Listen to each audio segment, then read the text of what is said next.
Emil Klein. Demorar, inferir, socavar. En público, Nayib Bukele es presentado como el gran vencedor en la guerra contra las pandillas, con el respaldo de Donald Trump, quien lo llamó estúpido, pero también un presidente magnífico.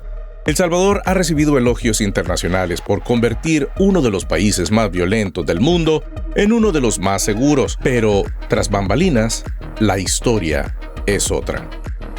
Una investigación de ProPublica basada en documentos, entrevistas y expedientes judiciales revela cómo el gobierno de Bukele saboteó deliberadamente los esfuerzos estadounidenses para desmantelar a la MS-13, especialmente cuando estos esfuerzos amenazaban con exponer un supuesto pacto entre el gobierno salvadoreño y los cabecillas de la pandilla.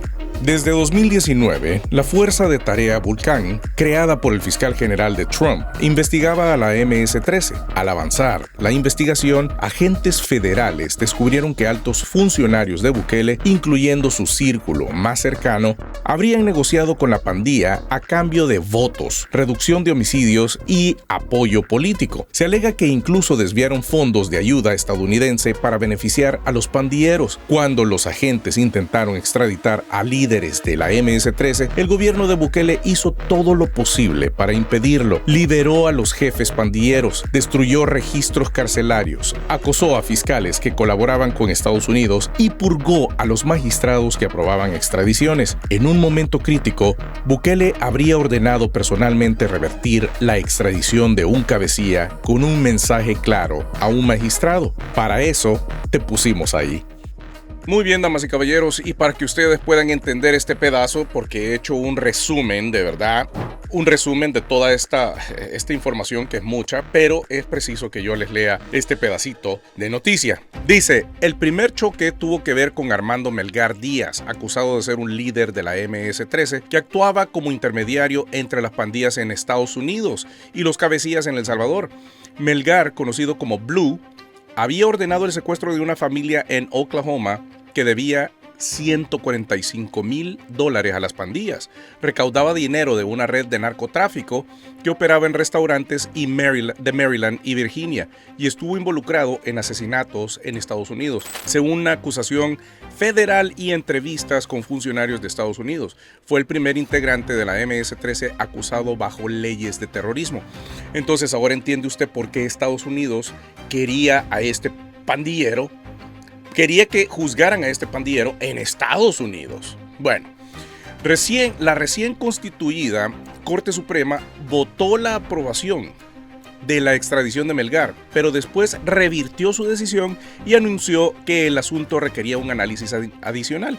Más tarde, el nuevo fiscal general de Bukele pidió que se detuviera la extradición. La razón: Estados Unidos no había garantizado que no iba a pedir la pena de muerte o la prisión perpetua, condenas que no se permiten bajo la ley salvadoreña, que eso es lo de menos. El crimen se cometió en ese país y se acatan las leyes de ese país. La justificación no tenía ningún sentido para los fiscales de Vulcan. El Departamento de Justicia ya había prometido que no iba a pedir tales castigos contra Melgar, según archivos y entrevistas.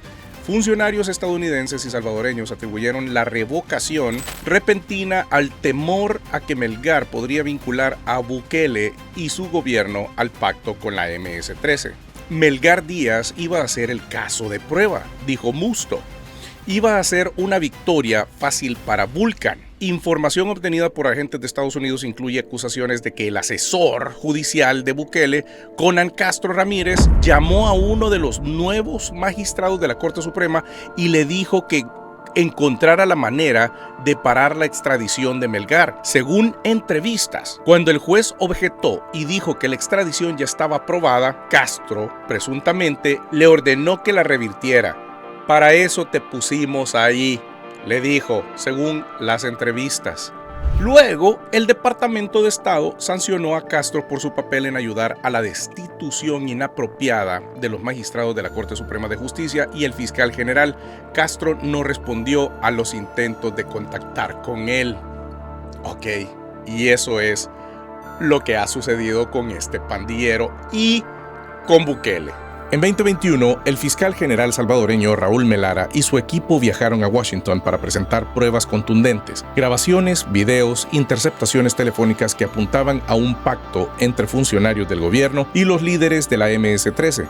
Días después, revuelo político es lo que ha generado la decisión de la Asamblea Legislativa. En su primer día de trabajo, como tú bien lo apuntabas, hay condenas nacionales e internacionales ante esta decisión de destituir a los magistrados de la Sala de lo Constitucional y también no solo destituirlos, sino elegir y juramentar a los sustitutos. En el caso también del fiscal general Raúl Melara, fue nombrado Rodolfo Delgado para sustituirlo en el cargo, que tomaron posesión de inmediato. En el caso del fiscal, los diputados de Nuevas Ideas, el partido del presidente Nayib Bukele, explicaban que era por sus vínculos con la opositora Alianza Republicana Nacionalista Arena, un partido de oposición.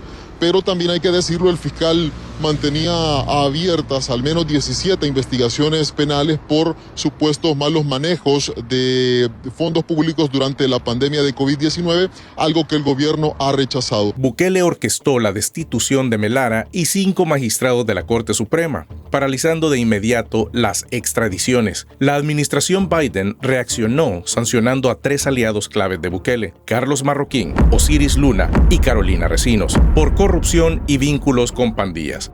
Pero la presión disminuyó y con el tiempo la investigación Vulcán fue perdiendo apoyo. Mientras tanto, al menos 8 funcionarios salvadoreños que colaboraron con la investigación huyeron del país por temor a represalias, y la cooperación entre ambos gobiernos colapsó. A pesar de que Estados Unidos había reunido más de 92,000 páginas de evidencia, grabaciones y testimonios, Bukele logró impedir que los líderes más comprometidos con el pacto fueran extraditados.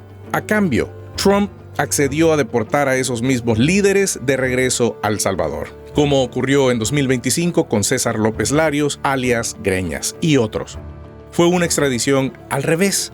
En lugar de enviarlos a juicio en Estados Unidos, se les regresó al gobierno que los protegió. Todo esto ocurrió mientras Bukele consolidaba su imagen de duro contra el crimen, construía la megacárcel del Secot y mantenía encarcelados a miles de jóvenes pandilleros de bajo rango que no representan un peligro político. Pero los líderes, esos que podrían hablar y testificar, esos siguen siendo intocables.